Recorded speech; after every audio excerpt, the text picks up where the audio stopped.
Baik, kita sudah di chapter ke-14 dan 15 ya, teman-teman, hari ini.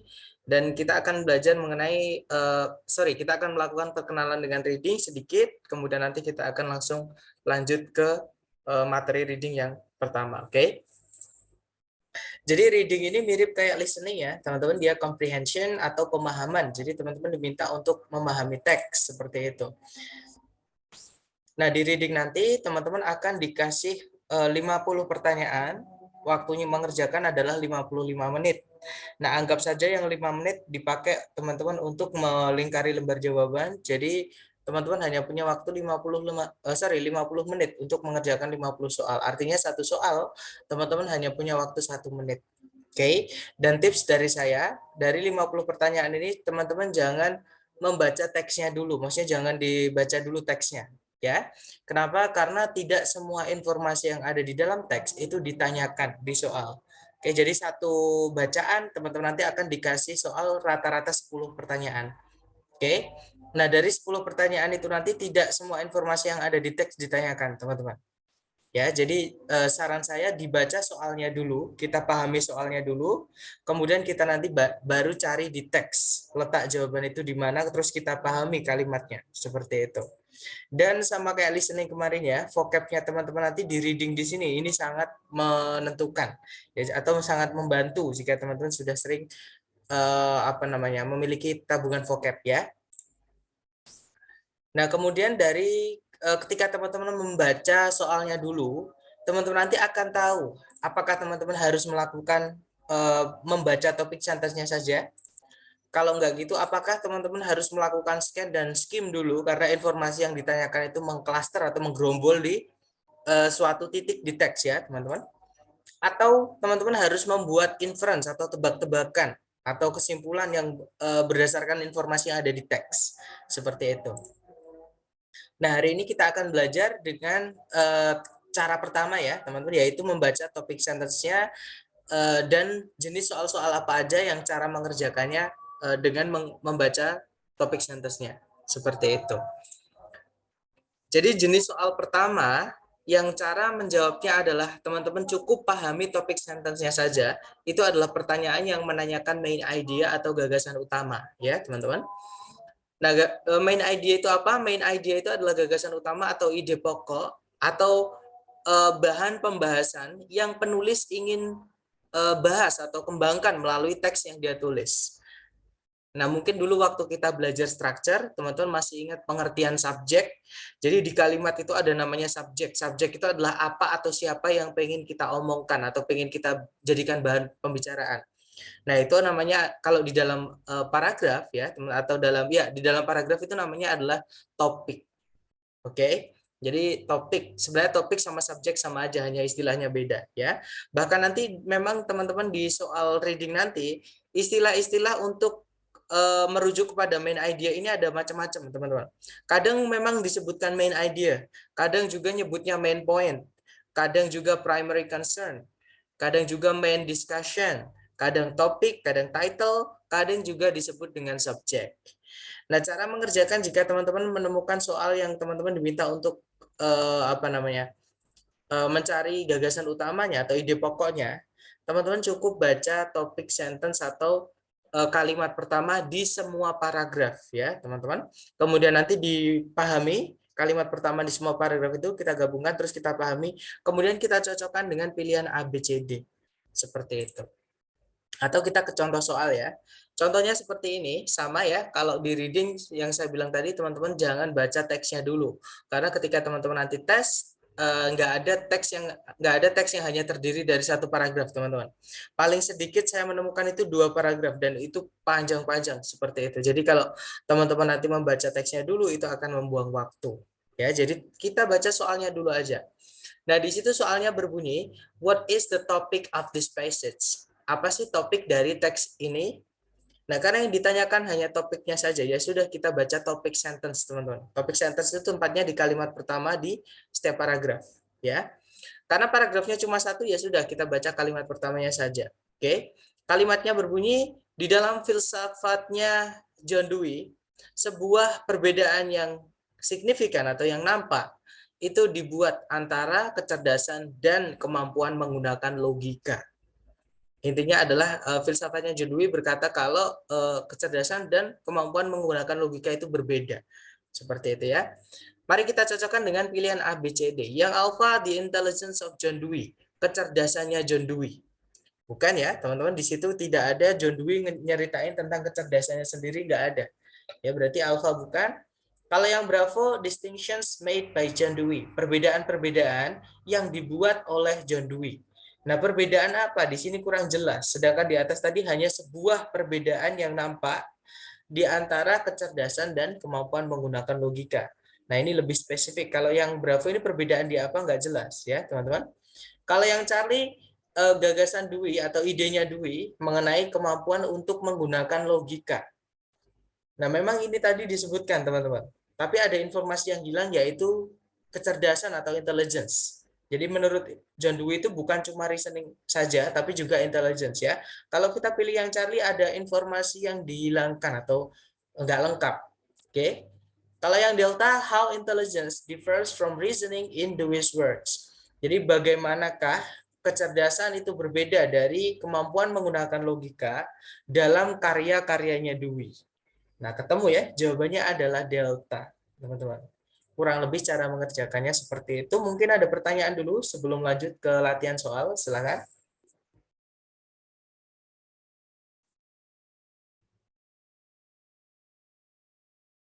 Nggak ada ya, teman-teman? Atau nanti ketika teman-teman ada pertanyaan, boleh langsung unmute saja, oke? Nah, di sini ada 2 soal, berarti waktunya 2 menit ya, karena reading 1 soal 1 menit. Teman-teman coba dulu, nanti jawabannya dikirim di chat, jangan takut salah. 2 menit dimulai dari sekarang, silakan teman-teman.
Oke, 2 minutes over. Silahkan jawaban teman-teman dikirim di chat dulu. Kemudian kita cek bersama. Silahkan teman-teman. Baik, ada jawaban Bravo Charlie dan Bravo Alpha. Mari kita cek bersama. Di situ nomor 1 pertanyaannya adalah, yang manakah di antara berikut ini yang paling mendeskripsikan topik dari teks di atas tadi. Nah, karena yang ditanyakan topik, ya kita baca topik sentence-nya, yaitu kalimat pertama ya, teman-teman. Kalimat pertama berbunyi, Fort Knox yang terletak di Kentucky merupakan situs dari sebuah benteng militer Amerika Serikat. Namun dia sebenarnya lebih terkenal atau lebih dikenal dengan atau untuk gitu ya atau atas penyimpanan emas Fort Knox. Brankas raksasa yang menyimpan tumpukan tabungan emas pemerintah Amerika Serikat. Nah, itu tadi ya intinya ngomongin tentang Fort Knox, tempatnya pemerintah Amerika Serikat menyimpan emas. Kita cek teman-teman. Yang alpha, the city of Fort Knox, Kentucky. Kota punyanya Fort Knox atau letaknya Fort Knox yaitu Kentucky. Bukan ya, bukan ngomongin Kentucky. Kentucky di situ dimasukkan sebagai informasi tambahan atau positif itu kalau dihapus nggak masalah teman-teman ya. Jadi intinya ngomongin Fort Knox bukan Kentucky-nya, Alpha bukan. Kalau yang Bravo, the Federal Gold Depository, eh, penyimpanan emas pemerintah Amerika Serikat. Nah, ketemu ya, jawabannya adalah yang Bravo, teman-teman. Kalau yang Charlie, benteng militer Amerika Serikat di Fort Knox. Nah, ini bukan ngomongin tentang bentengnya, tapi ngomongin tentang Fort Knox-nya. Kalau kita pilih yang Charlie, seolah-olah kita ngomongin tentang bentengnya yang terletak di Fort Knox. Bukan ya, teman-teman. Jadi, benteng Amerika Serikat itu salah satu fungsinya Fort Knox. Jadi, Fort Knox itu tempat, Army Post-nya itu juga tempat salah satu fungsi dari Fort Knox. Tapi bukan cuma ngomongin US Army Post saja ya, karena ada informasi lain, yaitu tempat penyimpanan emas Amerika Serikat. Dan kalau kita baca selanjutnya itu masih ngomongin tentang berangkasnya. Oke, berarti bisa dibilang yang pengen dikembangkan di sini itu adalah yang penyimpanan emasnya. Charlie bukan. Kalau yang Delta, gold bullion itu adalah emas batangan ya, teman-teman. Ini kurang jelas. Emas batangan ada banyak dan di sini bukan ngomongin tentang emas batangan, tapi ngomongin tentang suatu tempat yang namanya Fort Knox. Berarti nomor satu jawabannya adalah Bravo. Nomor dua, which of the following would be the best title for this passage? Yang manakah di antara berikut ini yang bisa menjadi judul yang paling tepat untuk teks di atas ini? Nah, sama, teman. Judul itu nama lain dari topik. Ya, berarti ya kita cek yang artinya sama dengan yang Bravo tadi, yaitu tempat penyimpanan emas Amerika Serikat. Yang Alpha, berangkas beton raksasa. Bukan ya, teman-teman. Kalau yang Bravo, keamanannya Fort Knox, itu juga bukan. Bukan ngomongin tentang keamanannya, tapi ngomongin tentang fungsinya. Kalau yang cari, di manakah Amerika menyimpan emas-emasnya? Nah, ketemu ya, teman-teman. Jawabannya adalah yang Charlie. Seperti itu. Nah, kita lanjut ke nomor berikutnya. Dicoba lagi, jangan takut salah. Waktunya 2 menit, dimulai dari sekarang. Silahkan.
Oke, 2 menit sudah habis. Silahkan jawaban teman-teman dikirim di chat ya. Kemudian kita bahas. Silahkan teman-teman.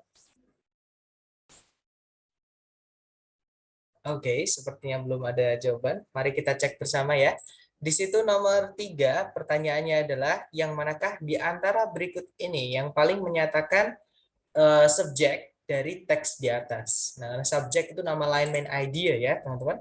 Kita cek di situ kalimat pertama berbunyi salah satu karakteristik penanda dari mineral adalah tingkat kekerasan relatif mereka yang bisa ditentukan dengan cara menggoreskan salah satu jenis mineral dengan jenis yang lain. Nah, kita cek ABCD. Yang alpha, the hardness of diamonds. Tingkat kekerasan berlian. Nah, tiba-tiba ada kata berlian. Dari mana? Memang berlian mungkin salah satu jenis mineral, tapi ini bukan cuma ngomongin diamonds ya, teman-teman. Berarti alpha bukan. Yang Bravo menentukan jenis-jenis mineral dengan cara tes atau uji gores. Nah, ketemu ya, jawabannya adalah yang Bravo, teman-teman. Kalau yang Charlie, feldspar on the Mohs scale. Jadi feldspar di skala Mohs. Nah, sama feldspar sama diamond sama. Mungkin mereka adalah jenisnya mineral, tapi teks ini bukan cuma ngomongin diamond atau cuma ngomongin feldspar ya. Jadi ngomongin mineral secara utuh. Berarti Charlie bukan. Kalau yang delta mengenali mineral dalam keadaan alamiah mereka. Nah, kalau keadaan alami tidak mungkin tadi di teks ada caranya harus menggunakan tes gores. Berarti itu bukan alami, tapi udah campur tangan manusia ya, teman-teman. Berarti delta bukan fix, jawabannya adalah yang Bravo. Kemudian nomor 4. The main idea of this passage is that, jadi gagasan utama dari teks ini adalah bahwa, nah biasanya kalau main idea berupa kalimat, teman-teman. Jadi bahwa apa gitu ya. Kita cek sama, kalau main idea berarti kalimat pertama yang sudah kita baca tadi mengenai mineral ya. Yang alfa tingkat kekerasan dari sebuah mineral itu bisa ditentukan dengan atau dari kemampuannya meninggalkan goresan atau bekas pada mineral yang lain. Nah, ketemu ya ada kata goresan mark sama kayak scratch tadi, teman-teman. Oke, berarti nomor 4 jawabannya adalah yang alfa. Seperti itu. Oke, lanjut lagi ke next number 3. Nah, di sini ada satu soal ya, berarti waktunya 1 menit. Teman-teman coba dulu, jangan takut benar. Silahkan teman-teman.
Oke, 1 minute over. Silahkan jawaban teman-teman dikirim di chat dulu, sedapatnya dulu. Nanti kita bahas. Silahkan teman-teman. Oke, kalau gitu kita cek bersama. It's okay. Number 3, di situ pertanyaannya adalah which of the following expresses the main idea of this passage? Yang manakah di antara berikut ini yang paling mendeskripsikan topik dari teks ini? Ya, mari kita cek. Karena yang ditanyakan topik, kita baca kalimat pertama di setiap paragraf. Oke. Di situ kalimat pertama paragraf 1 berbunyi, vaksin itu dipersiapkan atau dibuat dari virus-virus atau bakteri-bakteri yang berbahaya. Kemudian kalimat berikutnya, paragraf berikutnya ya, jenis vaksin yang paling dasar sebenarnya mengandung mikroorganisme penyebab penyakit yang telah dibunuh menggunakan solution itu cairan campuran ya teman-teman atau larutan yang mengandung formaldehyde. Kemudian paragraf berikutnya, jenis vaksin yang kedua mengandung racun yang dihasilkan oleh mikroorganismenya, bukan mengandung mikroorganismenya itu. Jadi nggak ada mikroorganismenya, tapi mengandung racun yang dihasilkan sama mikroorganismenya ya. Kemudian paragraf terakhir, jenis vaksin yang terakhir mengandung mikroorganisme yang masih hidup, yang telah dilemahkan. Oke, kita cek ABCD, berarti ngomongin tentang vaksin-vaksin ya tadi teman-teman, dan cara membuatnya, kayak gitu. Yang alfa, vaksin itu memberikan kekebalan terhadap penyakit-penyakit tertentu, bukan? Yang Bravo, vaksin itu mengandung mikroorganisme penyebab penyakit.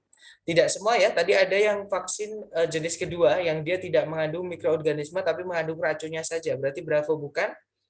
Kalau yang cari vaksin itu diperoleh atau didapat dengan berbagai macam cara. Nah, ketemu jawabannya adalah Charlie. Mungkin lebih spesifiknya ada 3 tadi ya. Yang pertama dari vaksin yang mengandung mikroorganisme yang sudah dibunuh. Yang kedua itu mengandung racunnya saja tapi nggak ada mikroorganismenya. Yang ketiga mengandung mikroorganismenya tapi sudah dilemahkan. Seperti itu. Oke, next. Number 7 and 8, nomor 7 dan 8 dicoba dulu, jangan takut salah. Waktunya 2 menit dimulai dari sekarang. Silahkan teman-teman.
Oke, 2 menit sudah habis. Silahkan jawaban teman-teman dikirim di chat. Silahkan.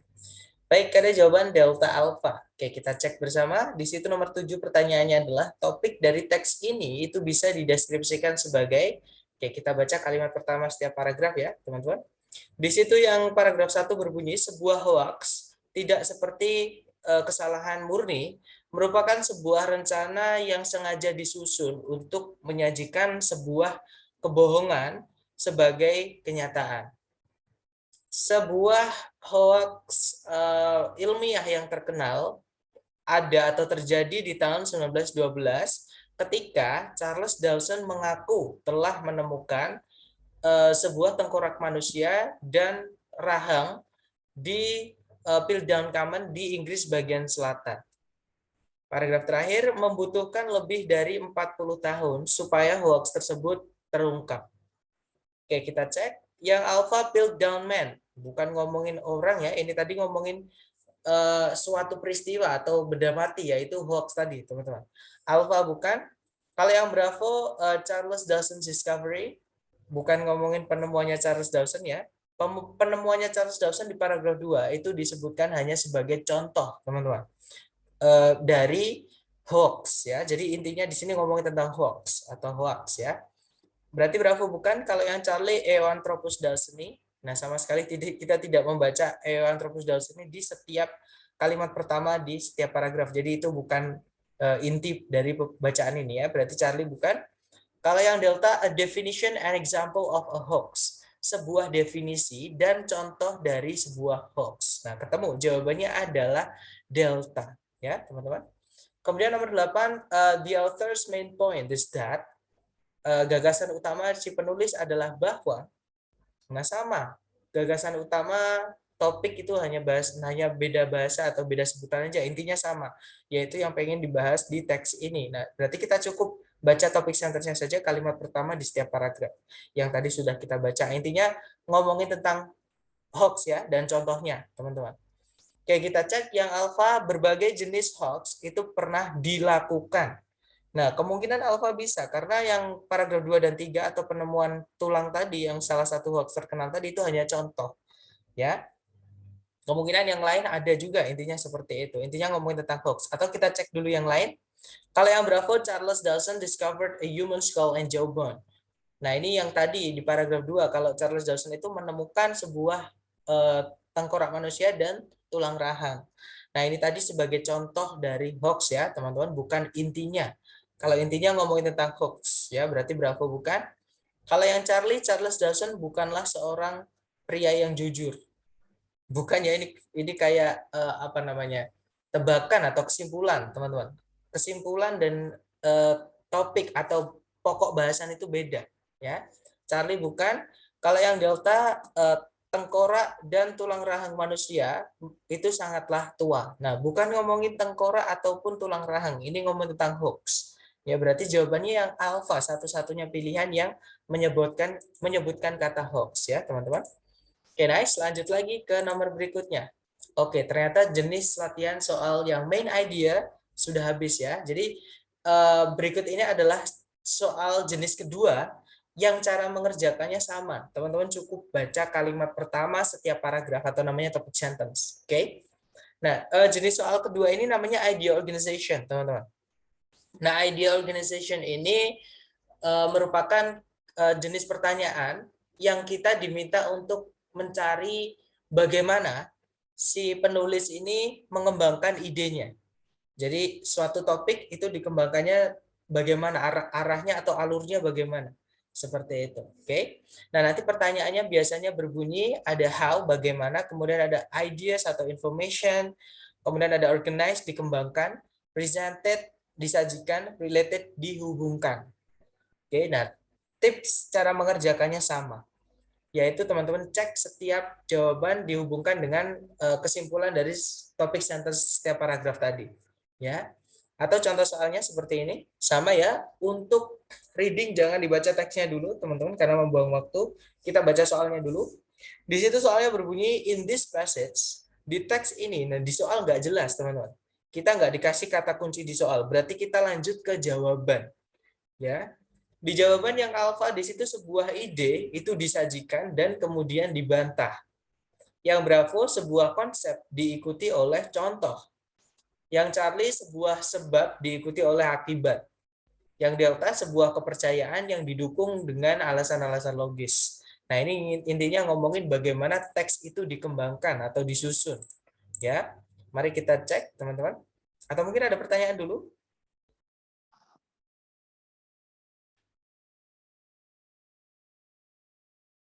Nggak ada ya? Baik, kalau nggak ada saya mute, teman-teman.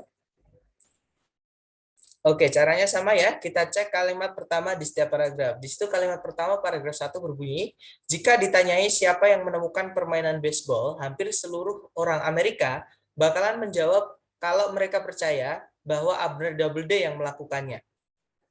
Kemudian paragraf kedua, Doubleday itu hanya diberikan apa ya, kredit itu penghargaan seperti itu atas penemuan baseball ini di awal abad ke-20-an ketika perusahaan alat olahraga yang namanya adalah Spalding itu memberikan atau menginaugurasikan commission itu tugas. Jadi memberikan tugas untuk melakukan penelitian mengenai pertanyaan siapa yang menemukan baseball. Nah, berarti Doubleday ini bukan yang menemukan, teman-teman. Hanya peneliti saja mencari tahu siapa yang menemukan. Cuman orang-orang salah, kalau maksudnya orang-orang salah paham, dikirain dia yang menemukan. Orang Amerika ya. Kemudian paragraf terakhir berbunyi, hari ini atau sekarang ini hampir seluruh sejarawan olahraga sepakat bahwa Doubleday itu sebenarnya tidak memiliki andil apa-apa dalam perkembangan baseball. Nah, berarti di paragraf pertama si penulis ini pengen meluruskan ya, teman-teman, falsafah yang pemahaman orang-orang yang salah, yaitu pertama tadi ada fakta diberikan kalau orang-orang itu percaya penemunya baseball itu namanya Abner Doubleday. Nah, kemudian paragraf berikutnya itu memberikan fakta yang berbeda atau untuk membantah ya dari fakta di paragraf 1 itu. Oke, kita cek ABCD. Yang alfa sebuah ide itu disajikan dan kemudian dibantah. Nah, berarti itu ya, teman-teman, ide tadi disajikan di paragraf pertama, dibantah oleh paragraf kedua dan ketiga oleh si penulis sendiri. Oke, nah kurang lebih untuk jenis soal idea organization ini seperti ini, teman-teman. Dan jenis idea organization ini jarang ya, teman-teman, jarang keluar. Beda dengan main idea. Kalau main idea pasti sudah keluar. Pasti sering keluar maksud saya. Seperti itu. Nah, mungkin sebelum ke latihan soalnya, adakah yang ingin ditanyakan dulu dari teman-teman? Silahkan.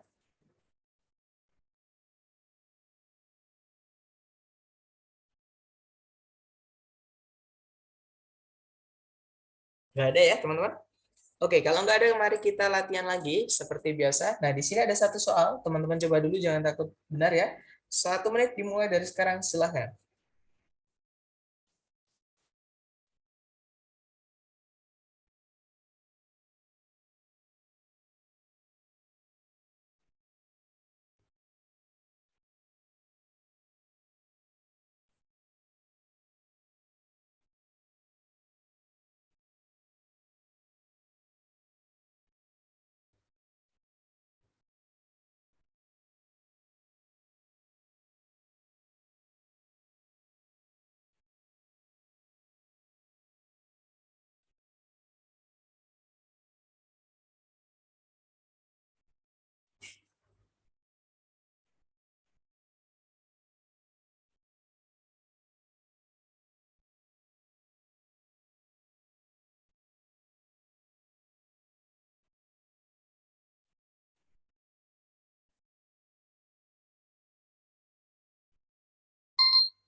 Oke, 1 menit sudah habis, teman-teman. Silahkan jawabannya dikirim di chat ya. Kemudian kita bahas, silahkan. Baik, ada jawaban Bravo. Oke, mari kita cek bersama. Di situ nomor 1 pertanyaannya, how is the information in the passage organized? Bagaimana informasi di dalam teks itu dikembangkan? Oke, kita baca setiap paragraf satu, setiap kalimat. Setiap paragraf ya. Konflik di dalam sebuah organisasi tidak selalu dipandang sebagai sesuatu yang tidak diinginkan. Kemudian paragraf 2, menurut pandangan tradisional mengenai konflik, konflik itu berbahaya bagi sebuah organisasi. Paragraf terakhir, pandangan interaksionis mengenai konflik di sisi lain berpendapat bahwa konflik itu bisa memberikan sebuah fungsi yang penting dalam sebuah organisasi dengan cara mengurangi tingkat zona nyaman di antara para pekerjanya dan menyebabkan perubahan-perubahan positif terjadi. Oke, intinya ngomongin tentang pandangan mengenai konflik di dalam organisasi ya, teman-teman. Kita cek. Yang alpha, the origin of ideas about conflict is presented. Asal muasal mengenai ide-ide mengenai konflik itu disajikan. Tidak ada ya, teman-teman, dari mana konflik itu berada, nggak ada. Ya, adanya adalah pandangan ya, orang yang menilai konflik, bukan yang menciptakan atau yang mengawali konflik, bukan. Kalau origin itu asal muasal, jadi awalnya seperti itu. Alpha bukan ya. Kalau yang Bravo, contrasting views of conflict are presented. Pandangan-pandangan yang berbeda mengenai konflik itu disajikan. Nah, ketemu ya, jawabannya adalah Bravo, teman-teman. Tadi ada dua pandangan yang berbeda, sebenarnya tiga ya sama si penulis. Kalau si penulis kayaknya netral dia. Di kalimat pertama dia menyajikan bilang kalau konflik itu tidak selalu tidak diinginkan. Ya, di paragraf berikutnya dia bilang kalau ada pandangan yang memandang, intinya ada suatu kelompok yang memandang konflik itu merugikan dalam organisasi. Ada juga yang memandang konflik itu menguntungkan, seperti itu. Berarti jawabannya yang Bravo, ya teman-teman.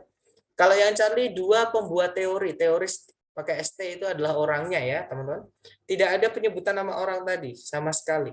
Ya berarti Charlie bukan. Kalau yang Delta, contoh-contoh dari konflik di dalam organisasi itu disajikan. Nggak ada contohnya ya teman-teman. Hanya pandangan atau penilaiannya saja. Oke, contohnya nggak ada. Berarti jawabannya yang Bravo. Oke, next. Nomor 3, waktunya berarti 1 menit. Dicoba dulu. 1 menit dimulai dari sekarang. Silahkan teman-teman.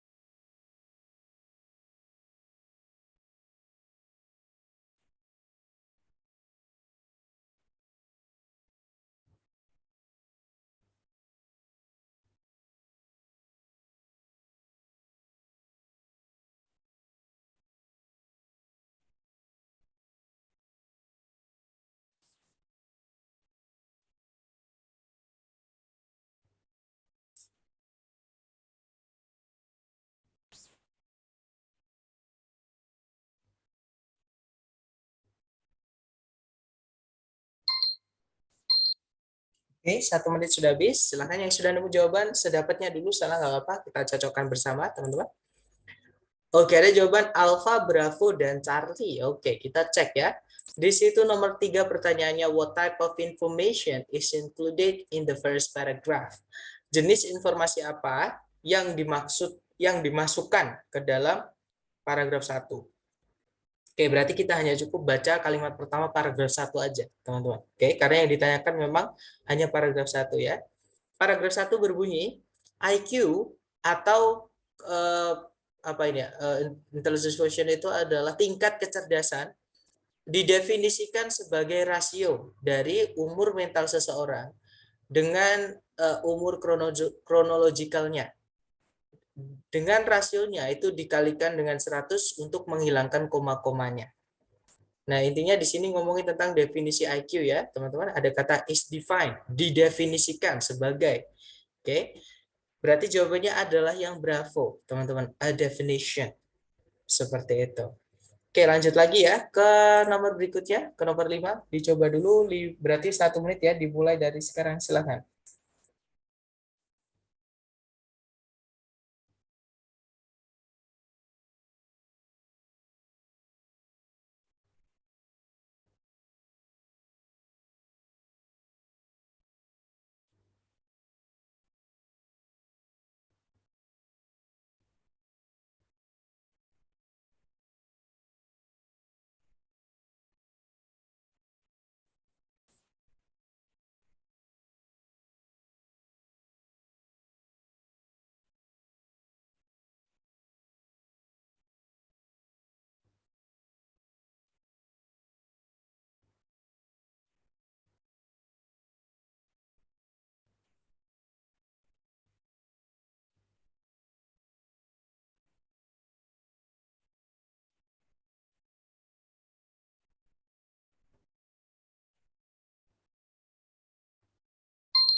Oke, 1 menit sudah habis. Silahkan dikirim jawabannya ya, teman-teman. Sedapatnya dulu. Oke, ada jawaban delta, ada juga alpha, ada juga delta. Baik, antara delta dan alpha. Kita cek bersama. Di situ nomor 5 pertanyaannya adalah how is the information in the passage organized? Bagaimana informasi di dalam teks dikembangkan? Nah, kita baca kalimat pertama setiap paragraf. Paragraf 1 berbunyi, danau terbesar di Amerika Serikat bagian barat adalah Great Salt Lake. Sebuah danau air asin di tengah pulau atau tengah daratan di Utah bagian barat laut. Tepat di sebelahnya ibu kota negara Salt Lake City.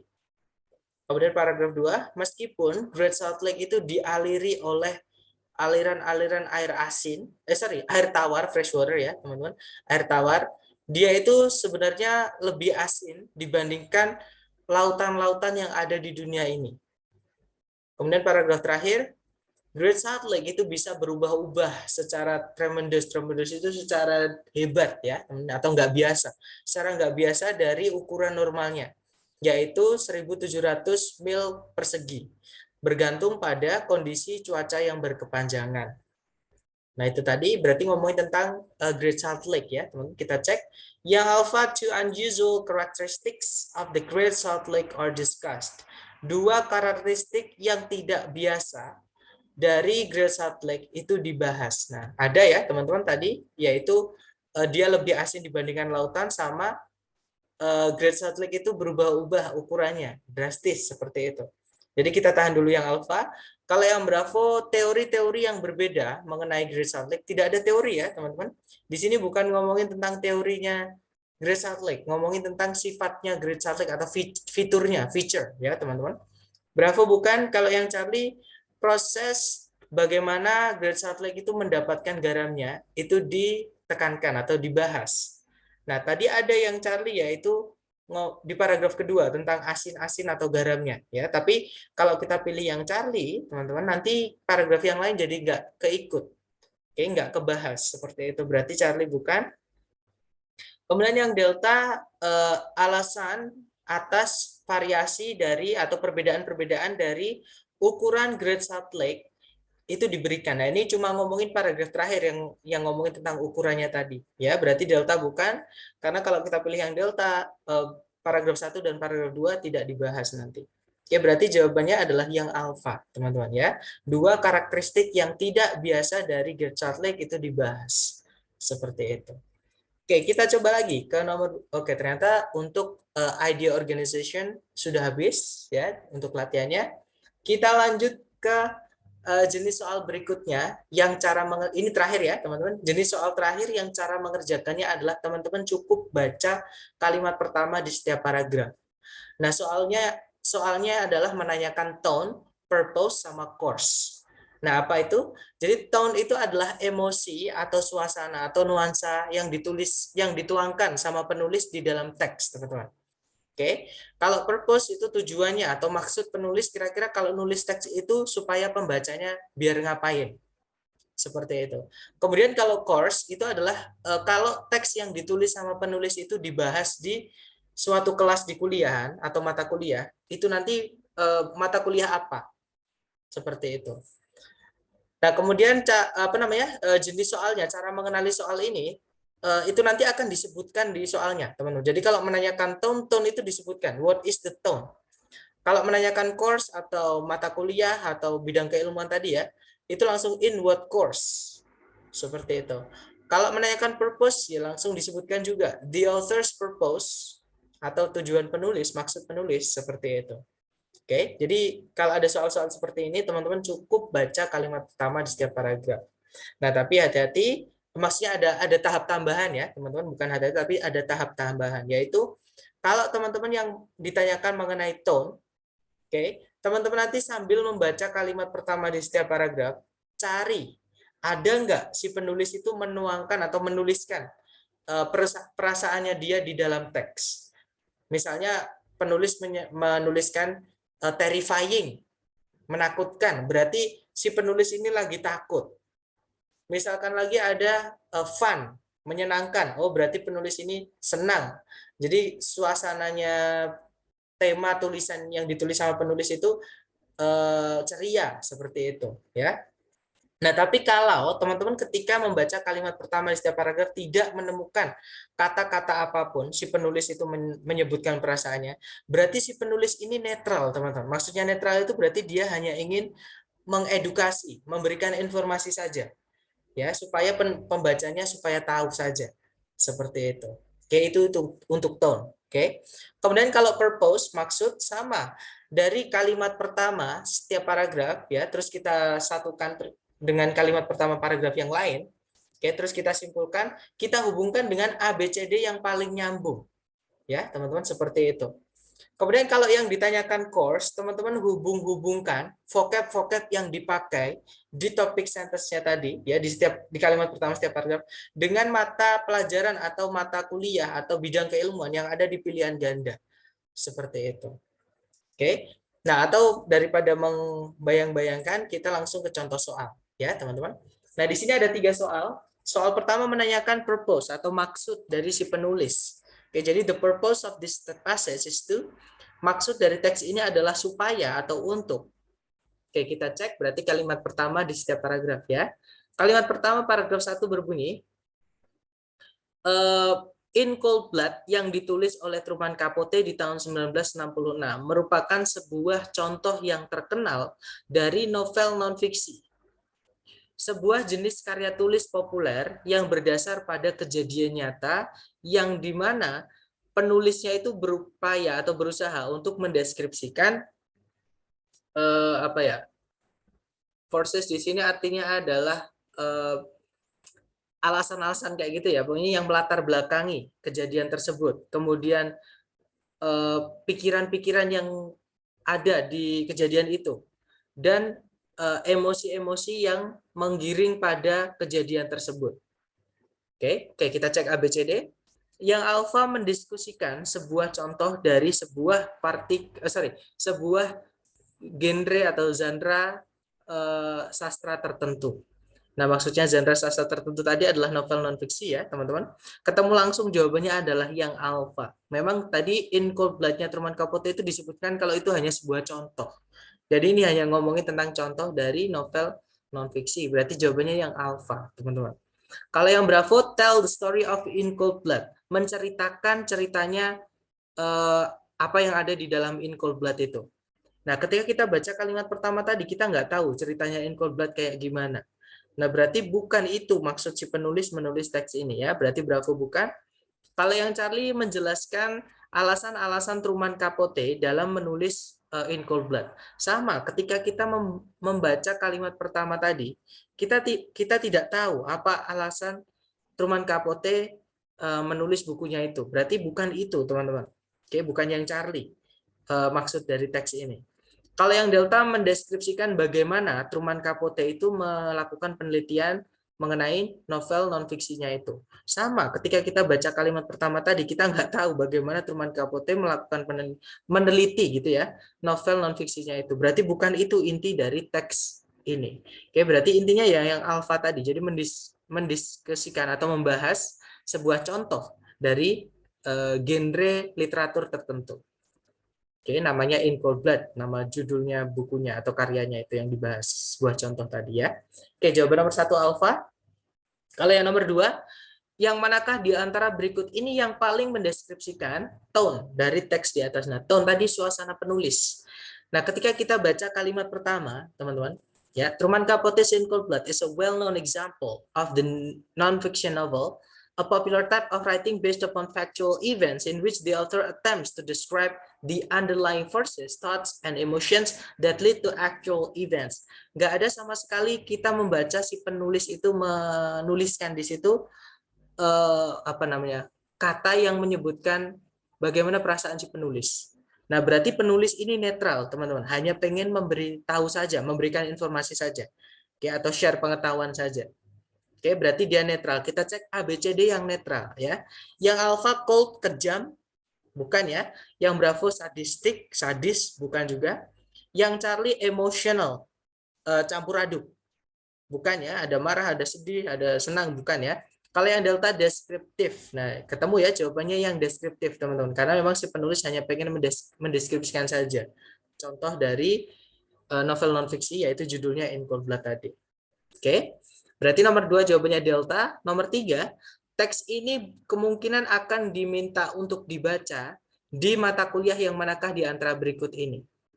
Nah, tadi ada kata non-fiction novel, jelas-jelas di situ ya, teman-teman. Tahunnya 1966, ada kata writing juga di situ. Ada juga author, penulis. Kemudian ada ya di situ, dari situ kita sudah ketahuan itu adalah ngomongin tentang sastra. Kita cek ABCD ya. Yang alpha criminal law, hukum kriminal, bukan, teman-teman, karena ini karya tulis, bukan tindak kejahatan atau sebagainya. Sorry. Kalau yang Bravo, sejarah Amerika, sama sekali tidak ada kejadian sejarah yang disebutkan ya, teman-teman. Oke, berarti Bravo bukan. Kalau yang Charlie, novel Amerika modern. Nah, ketemu. Tadi ada kata novel disebutkan di situ. Kemudian memang di sini di Amerika ya, kayaknya, karena ada kata Oke, kalau kita cek di kalimat kedua itu ada kata Kansas. Itu salah satu tempat di Amerika. Modern itu masih 1966 itu atau abad ke-20 itu sudah dianggap modern, teman-teman. Kayak untuk karya sastra. Jadi abad ke-19 ke atas, jadi 18 sekian, 18 berapa itu udah termasuk ke modern seperti itu. Oke, berarti jawabannya adalah yang Charlie. Seperti itu.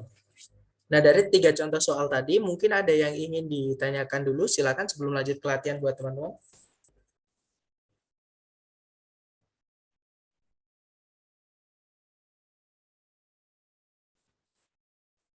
Kalau nggak ada, mari kita coba ya, teman-teman. Dari pemahaman teman-teman tadi, bagaimana di soal. Oke, di sini ada 3 soal, berarti waktunya 3 menit. Dicoba dulu, jangan takut salah. 3 menit dimulai dari sekarang, silakan.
Oke, teman-teman, 3 menit sudah habis. Silahkan yang nemu jawaban boleh dikirim di chat ya. Oke, ada jawaban Delta, Delta, Bravo atau Charlie. Ada juga Charlie, Bravo, Alpha, Bravo, Bravo, Alpha. Oke, mari kita cek, teman-teman. Di situ nomor 4 pertanyaannya adalah, yang manakah di antara berikut ini yang paling mendeskripsikan tujuan penulis di dalam teks ini? Nah, karena yang ditanyakan purpose, kita baca kalimat pertama setiap paragraf. Paragraf pertama berbunyi, hingga saat ini pengakuan-pengakuan yang didapat dari terduga atau terdakwa gitu ya, dalam keadaan dihipnotis belum diakui sebagai barang bukti oleh pengadilan-pengadilan di Amerika Serikat. Paragraf 2, kasus sengketa lahan yang membawa-bawa pengakuan yang didapat di bawah pengaruh hipnotis dibawa langsung ke pengadilan tinggi Amerika Serikat. Nah, ini contohnya ya, maksudnya teman-teman dari apa namanya fakta di paragraf 1 itu. Nah, intinya adalah pengakuan itu belum diakui sebagai barang bukti oleh pengadilan di Amerika Serikat. Oke, yang alfa untuk menjelaskan detail-detail dari sebuah kasus pengadilan tertentu. Bukan ya, tidak ada kasus sama sekali di situ. Atau intinya bukan ngomongin tentang kasus. Di sini ngomongin tentang apa ya? Bagaimana pengakuan itu di dalam pengadilan atau di mata pengadilan pengakuan yang didapat dari hipnotis itu bagaimana? Seperti itu. Berarti alfa bukan ya. Kalau yang bravo untuk mendemonstrasikan kenapa pengakuan-pengakuan yang dibuat di bawah pengaruh hipnotis itu tidak bisa dipercaya. Nah, hati-hati teman-teman. Kalau yang bravo ini seolah-olah semua pengakuan yang didapat dari hipnotis itu tidak bisa dipercaya. Sedangkan di teks ini fokusnya hanya berfokus pada pengadilan saja. Jadi bukan nggak bisa dipercaya, tapi dalam pengadilan itu belum bisa diterima sebagai barang bukti. Seperti itu. Nah, tapi kalau di luar pengadilan kita nggak tahu itu benar atau enggak. Karena di kenyataannya intinya di situ nggak disebutkan di teks ya. Berarti bravo bukan, itu terlalu luas cakupannya, teman-teman. Kalau yang Charlie untuk memperjelas atau mengklarifikasi peran dari pengadilan tinggi dalam mentidakvalidkan pengakuan-pengakuan dari orang-orang yang dihipnotis. Bukan ngomongin perannya ya, intinya adalah ngomongin tentang statusnya pengakuan-pengakuan ya yang dibuat dari hipnotis tadi. Bukan ngomongin tentang perannya pengadilan tinggi. Memang pengadilan tinggi disebutkan di paragraf 2, tapi bukan ngomongin itu intinya. Ya. Kalau yang delta untuk menjelaskan status hukum dari pengakuan-pengakuan yang didapat secara hipnotis atau dari hipnotis. Nah, ketemu ya, jawabannya adalah yang delta, teman-teman nomor 4. Kemudian nomor 5, tone atau suasana suasana teks yang dituangkan oleh penulis di teks ini itu bisa dideskripsikan sebagai. Nah, tadi ketika kita baca kalimat pertama setiap paragraf tidak ada kita melihat penulis memasukkan emosinya dia. Ya, teman-teman. Artinya penulis netral, hanya ingin menyampaikan ilmu atau pengetahuan saja. Oke, kita cek ABCD yang netral. Yang alpha outrage itu mengamuk. Bukan ya, teman-teman. Kalau yang bravo judicial itu kayak judicial itu mengejudge atau menyalahkan atau membenarkan seperti itu. Bukan ya, penulis tidak ada bilang dia membenarkan atau menyalahkan seperti itu, tidak ada kritik sama sekali. Kalau yang Charlie hipnotik menghipnotis, jadi pembacanya terhipnotis, bukan ya, kita nggak terhipnotis teman-teman. Si penulis tidak berusaha untuk menghipnotis pembacanya, ya hanya ingin memberikan pengetahuan saja. Kalau yang delta informatif, nah ketemu jawabannya adalah yang delta informatif. Jadi penulis hanya pengen share information saja. Oke. Kemudian nomor 6, teks ini kemungkinan akan diberikan untuk dibaca di mata kuliah yang mana. Nah, ini kita hubungkan dengan vocab-vocab yang dipakai. Di situ tadi ada confessions, pengakuan. Ada defendants, terdakwa atau terduga. Oke, atau ya kemudian ada evidence, barang bukti, ada juga courts, pengadilan. Nah, ini ngomongin tentang hukum ya. Kita cek ABCD yang ada kata hukumnya. Nah, ABCD ada kata hukum cuma satu, yaitu yang alpha. Berarti jawaban nomor 6 ya alpha ya, teman-teman, yaitu American law atau hukum Amerika. Seperti itu. Oke, lanjut lagi ke nomor berikutnya, nomor 7, 8, dan 9. Dicoba dulu ya, teman-teman. 3 menit dimulai dari sekarang, silakan.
Baik, 3 menit sudah habis. Silahkan jawaban teman-teman dikirim di chat.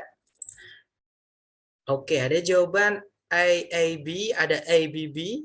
Oke, antara AAB or ABB. Let's do it together. Kita cocokkan bersama. Nomor 7 pertanyaannya adalah the author's main purpose in this passage is to. Jadi tujuan pokok atau tujuan utama dari penulis di dalam teks ini adalah untuk. Oke, kita baca kalimat pertama setiap paragraf ya. Di situ kalimat pertama paragraf 1 berbunyi, tingkat di mana penggundulan hutan terjadi di dunia ini itu sangat mengkhawatirkan. Kemudian paragraf 2, sebagian besar dari penggundulan hutan itu terjadi di hutan-hutan tropis di negara-negara berkembang yang didasari oleh kebutuhan negara-negara berkembang akan lahan agriculture yang semakin meningkat dan keinginan dari beberapa bagian negara-negara maju untuk mengimpor kayu dan produk-produk yang terbuat dari kayu.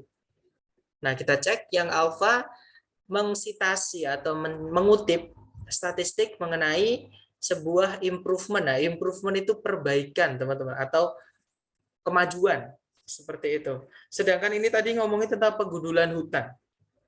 Penggundulan hutan dan improvement ini sudah dua kata yang berbeda. Ya, berarti alfa bukan.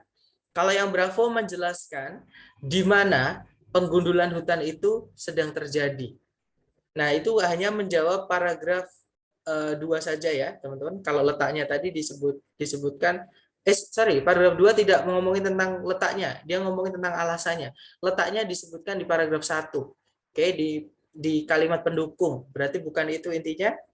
Kalau yang Charlie, make the reader aware of a worsening world problem. Membuat pembacanya sadar akan adanya sebuah masalah di dunia ini yang semakin memburuk. Nah, ini yang dimaksud masalah di sini adalah deforestation atau pegundulan hutan tadi. Ya, teman-teman, yang semakin alarming. Alarming itu mengkhawatirkan. Oke. Kemungkinan Charlie bisa. Kalau yang Delta menyalahkan negara berkembang atas penggundulan hutan. Nah, yang disalahkan bukan cuma negara berkembang ya, teman-teman. Negara maju juga disalahkan tadi di kalimat pertama paragraf 2. Oke, berarti Delta bukan fix, jawabannya berarti yang Charlie. Jadi si penulis ini berusaha untuk menyadarkan pembacanya akan adanya sebuah masalah yang genting seperti itu ya, namanya penggundulan hutan tadi. Oke, berarti jawabannya Charlie. Kalau nomor 8, yang manakah di antara berikut ini yang paling mendeskripsikan tone dari teks di atas? Nah, ini yang saya maksud penulis menuliskan kata yang menunjukkan emosinya dia, teman-teman. Yaitu di kalimat pertama paragraf 1, penulis menyebutkan kata alarming. Alarming itu artinya adalah mengkhawatirkan. Berarti si penulis ya khawatir, teman-teman. Oke, kita cek A, B, C, D yang artinya khawatir. Yang alpha, concern. Nah, itu. Concern itu bisa artinya khawatir, takut, cemas, seperti itu ya. Itu concern, berarti jawabannya adalah yang alpha. Oke, kalau yang Bravo disinterested itu tidak tertarik. Kalau tidak tertarik nggak mungkin dibahas ya. Bravo bukan. Kalau yang cari place it itu biasa-biasa aja, teman-teman.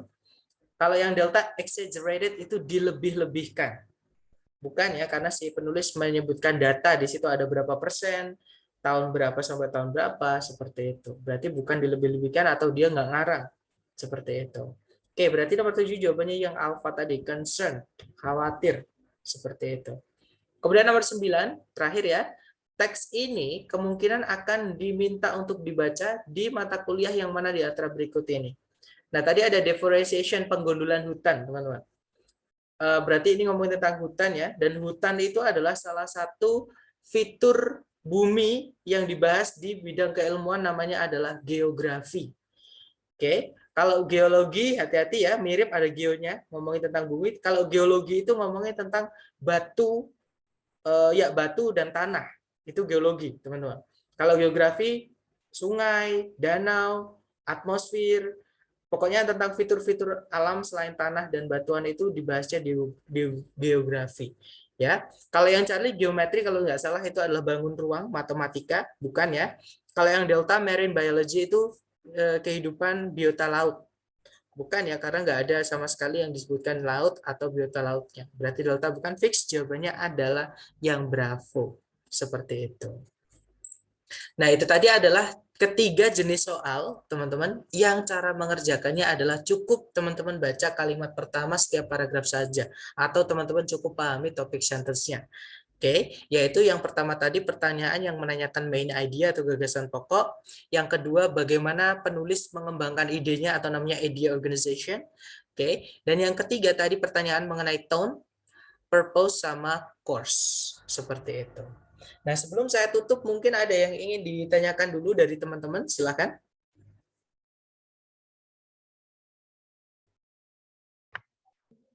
Saya mau tanya, Boleh, boleh. Silakan, brother. kalau di TOEFL CBT gitu, kita bisa nggak sih ngerjain reading duluan?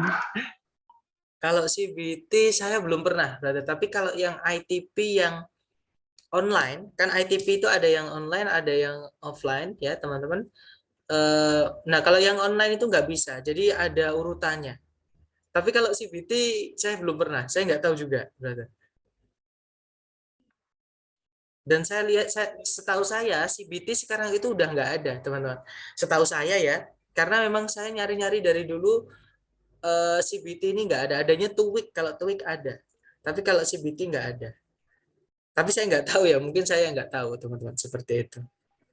Oh, gitu. Berarti ada yang bisa, ada yang enggak berarti ya. Ada yang bisa reading duluan, bisa ngacak gitu. Kita mau yang reading dulu atau Sebentar, ada ngacak nggak ya? dulu.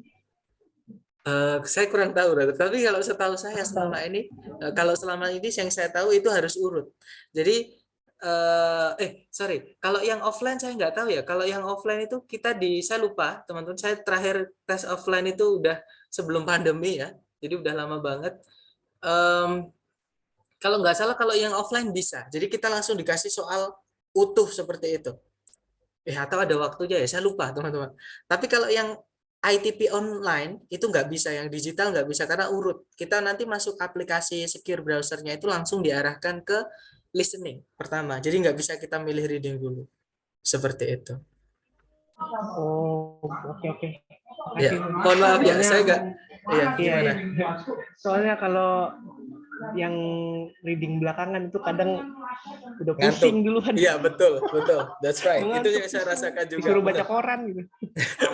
Betul. Makanya kalau kita pakai tips yang kita pelajari di kelas reading ini, trust me teman-teman bisa mengerjakan reading itu hanya waktu, tapi tergantung vocabnya teman-teman ya.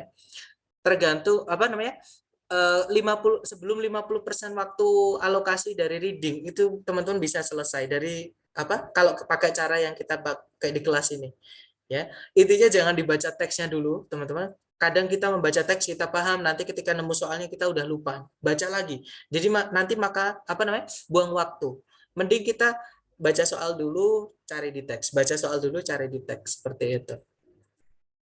Oke, jadi tipsnya untuk menghindari ngantuk juga, karena saya sendiri pun juga berkali-kali tes juga sampai sekarang kalau di reading itu beneran teman-teman, itu menguras banyak cakra ya, karena lihat tulisan banyak banget itu dan vocabnya tinggi-tinggi itu pusing, beneran pusing kayak gitu. Kemudian ada pertanyaan, saya mau tanya untuk soal reading TOEFL yang cari kata sinonim itu masuk ke jenis reading yang mana ya? Dan mungkin ada tips jawabannya. Ada, Miss, tenang saja. Dan itu akan kita bahas hari ke reading hari ke besok belum, besoknya lagi. Jadi lusa. Ya, jadi hari Rabu kita akan bahas pertanyaan mengenai vocab. Seperti itu. Jadi take it slow, take your time first. Jadi enjoy dulu yang sekarang kita belajar di mail ID ya. Cara gampangnya itu tadi ya. Jadi kita baca kalimat pertama setiap paragraf aja. Jadi di reading ini memang tipsnya adalah teman-teman apa namanya, kejelian teman-teman mengenali soalnya yang ditanyakan mengenai apa. Sama kayak kita mengerjakan bahasa Indonesia teman-teman. Soal bahasa Indonesia itu waktu di reading atau tulisan yang banyak itu, bacaan itu, kita dikasih soal gagasan pokok. Nah, kalau kita nggak tahu istilah gagasan pokok, kita nanti bingung karena pilihan A, B, C, D semuanya ada di teks. Nah, kita nggak tahu gagasan pokok itu apa, otomatis kita nanti jadi sulit cari jawabannya. Jadi intinya mengenali soal itu apa, letaknya di mana, seperti itu. Oke, mungkin ada pertanyaan lagi, teman-teman, silakan.